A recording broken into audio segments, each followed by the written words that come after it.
Hey guys, I'm going to do a short video on a Consolized Virtual Boy that I got here recently. This is a system that I had to wait for a few months to finally get after I ordered it on eBay. But it's a really great system. It has the guts of an original Virtual Boy inside it, but it's been made to play on televisions. There's a little dust flap here that you can open up. It's a 3D printed case, and inside you install the cartridges face down, just like you would on the original system. On top you have a little on-off switch, and he has a light installed, so when the system's on, you have that light. Over here on the side, you have a red button that will change the palette of the system. So you can play using 6 or 7 different color palettes, not just the red that's kind of hard on your eyes. And I'll show that off here in just a minute. Over on the side, you have the connection for the controller, and also have a controller that has an extension cord or cable with it that makes it a good bit easier to sit further back from your TV.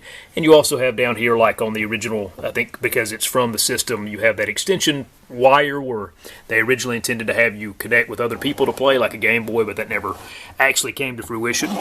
In the back here, you have your power supply, and you also have a connection. This one plays through RGB SCART, so you have a cable here that connects to the back of the system, kind of like the SNES multi-out, but goes out to RGB SCART. I'm going to order one of those cables that will allow you to run RGB SCART through in a little adapter and play on an HDMI TV. The TV that I have here is actually a very old TV. I don't even remember where I got it. I'm going to show some of the gameplay here, but it has the RGB SCART connection on the back. So here's a little bit of footage of different games running on TV on this Consolized Virtual Boy.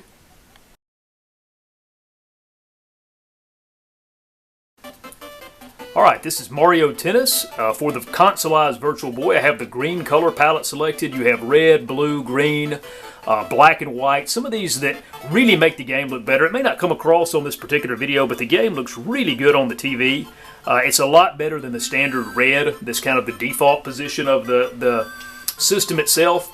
This is a great tennis game. I like older games that are much simpler. I know there's some newer Mario Tennis games they made in the last 20 years. I love this one. You only have 7 people to pick from, and they have minor differences between Mario and Luigi and Donkey Kong Jr., but you only have those 7 people to pick from. You have limited options. I like that. You don't have as much time when you're older and you have a family.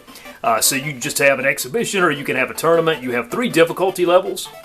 The game is generally pretty easy to learn.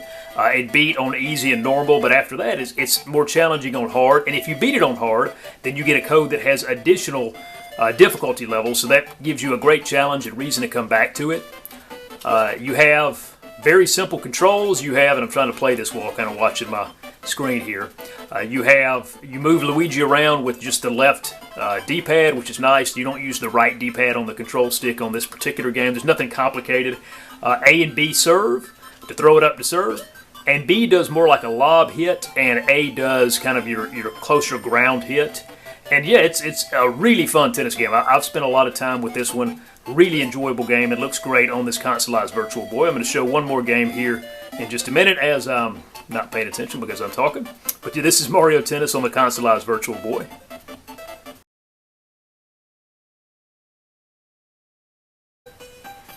Alright, this is Mario Clash playing in the black and white color palette on the Virtual Boy. This is a really fun, simple Virtual Boy game. One of the things I love about the few games they made for this system that I have is the simplicity of them. Now, I did get this particular cartridge made from a company that made them that reversed the buttons. Originally, when this game was made, the B button was jump, which is really unusual for a Mario game. And this cartridge kind of has the controllers flip back to how you're used to a Mario game being, where the A is your jump button. But just like in the original arcade game, you have to kind of jump on the turtles and clear the screen. And once you clear the screen, you go on to the next one. And you have up to 99 different screens you have to clear. This particular cartridge also unlocks all those screens. I think the original game unlocked only the first 40. And the only way to access the rest was if you just happen to be good enough to play, and you get 3 or 4 lives each. I think maybe you get extra lives with point totals. But it's a really fun, simple game, and it just looks great on the TV, on this Consolized Virtual Boy, particularly with this black and white. This is what I use the most. The frame that I found looks kind of the best for the games that I have is the black and white. Color palette, again, much better than red. Yellow's pretty good. The blue can be okay, but the black and white just looks great. So anyway, guys, that's it. If you ever happen to be in the market for a Consolized Virtual Boy and some of the few simple games, it's a lot better than sticking your head in that old virtual headset if you can connect it to a TV. Thank you for taking the time to watch. I hope you have a great day, and God bless.